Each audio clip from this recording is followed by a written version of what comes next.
Welcome to our continued coverage of the NHL trade deadline here on the fourth period. We got the four-pack together for this one. Shane Kelly, Aaron Ward, Dennis Bernstein. I'm David Pagnotta. And gentlemen, let's dive into a topic involving two teams on the outside of the playoffs looking in. They're grasping at everything to remain in contender status. The Washington Capitals, Pittsburgh Penguins. Wardle, let's start with you. How realistic are their competitive juices going to keep going here? How long until this window officially shuts? So I think both teams have a hard job to determine whether or not they're going to be contenders first and foremost. I mean, these are two teams that have had a rivalry forever, based on the fact that they've got two stars that have kind of grown up together. Crosby v. Ovechkin has always been a story, and now we're at places in their careers where hard decisions have to be made, and it's similar yet different. So Wash has come out already and established that from a organizational standpoint, they're going to support the endeavor of Ovechkin going after the record. They're going to remain competitive and do their best to keep talent around him. Pitt, I think, is a unique position because they've got so many stars. They made a big move this year to bring in Aaron, and where they are right now is not where I think they thought they were going to be. And they have to start determining whether or not they're going to start looking towards the future and what they can do about it. And I think they're hindered by some of the components that exist in this lineup right now. And that's what makes this decision hard is guys like Malkin. Crosby has had clearly a great season. He's maintaining who he is and what he's been all about. At 37, though, for me, Malkin's been a guy that I think has been diminishing returns for a while. And now this is a Pittsburgh question that has to be answered. And you just need to start looking at the stats and the optics of Malkin at times of being almost those Malkin moments of disinterest or questionable, what were you doing moments on the ice, where Pitt has to, with a new management group, either make some hard decisions or stick with a fan base and the loyalty that goes with players, and that's the tough place they're in right now. Yeah, the one advantage Washington has in this situation is that they don't have the same number of really immovable contracts that Pittsburgh does. I mean, if we're being honest, I think Pittsburgh probably is stuck at this point.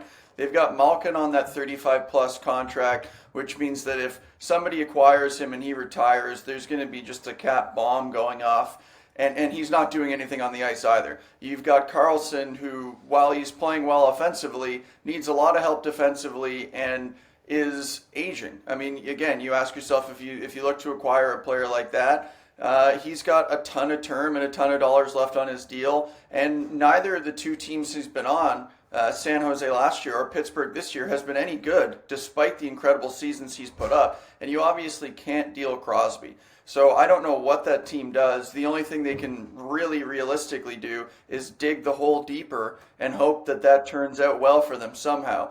Their analytics are okay, but their analytics have been good for 3 years, and they've done nothing in any of the last 3 seasons. So it's a hard team to evaluate, but I think just the age of their core means that they're finished. Conversely, Washington, really, they've gone through the pain of having that old guard retire, and Ovi's the only one left. And, frankly, he's not the player he was. He's among the bottom 50% of forwards in getting pucks to the net this season. He's at an all-time career high for percentage of his shots blocked. Again, in the bottom 25 forwards in the NHL for that. He's in the bottom 20 forwards in the NHL in terms of shooting distance. He's shooting from further away than he ever has at any point in his career. He's missing more, and more of them are getting blocked while still getting, 8 shots a game or 8 shot attempts almost. So, I think he's just getting to the point in his career where teams don't respect his ability to beat them any other way. So they're getting close. They're forcing him to the outside, and he can't adjust anymore. The challenge for both teams is that you have two icons in their late 30s controlling the narrative. You can't trade Geno Malcolm if Sid Crosby doesn't want him traded. You've already talked about Washington, and they're going to commit to keeping a team intact to support Ovi's goal chase. It's not how you build teams.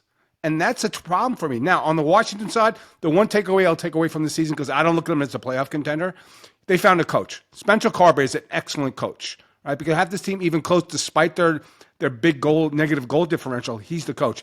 In Pittsburgh, I don't know. I don't know what to do. You swung big time on Carlson. It didn't work. They can't figure out their power play.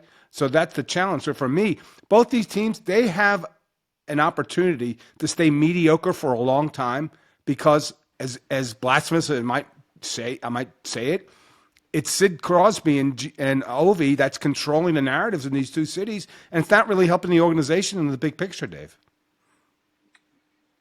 Well, Dennis, there's the big one, though. It's not just that Crosby might not want him traded. Malkin's 37.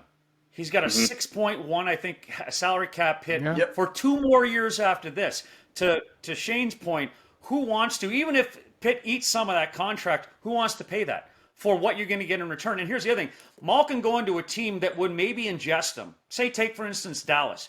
He wouldn't be in a top or second line role. He'd be in a third line role, and would he accept that role, and would he help them with the depth? From the Ovi standpoint, my assumption, and numbers are clearly different, my assumption was Ovi was going on diminishing returns himself because of the fact that Backstrom and Kuznetsov are not there. That actually doesn't play out according to Shane.